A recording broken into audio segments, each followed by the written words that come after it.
السلام علیکم، آپ دیکھ رہے ہیں کے نیوز ایچ ڈی۔ میں ہوں حارث علی شاہ گیلانی اور میں ہوں کرن خان۔ چلتے ہیں آج کی اہم خبروں کی طرف۔ رخ کریں گے ساہیوال کا، جہاں سے رپورٹ کر رہے ہیں ہمارے نمائندے رانا سہیل اقبال۔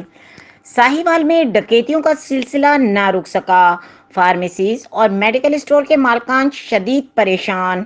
تفصیلات کے مطابق آج دن دہاڑے 2 مسلح ڈاکو AK فارما فرنیچر بازار سے 3 بجے کے قریب 1 لاکھ کیش لے کر رفو چکر ہو گئے۔ کیمسٹ ایسوسی ایشن ساہیوال کے صدر چودھری امین، جنرل سیکرٹری چودھری رفاقت علی نے RPO ساہیوال DPO ساہیوال سے پرزور مطالبہ کیا ہے کہ وہ فی الفور اس پر نوٹس لے کر ڈاکوؤں کو گرفتار کر کے بڑھتی ہوئی ڈکیتی کی وارداتوں کو کم کریں۔ مزید خبروں اور اپڈیٹس کے لیے ہمارے ساتھ رہیے گا۔ تب تک کے لیے اپنا خیال رکھیے گا۔ اللہ حافظ۔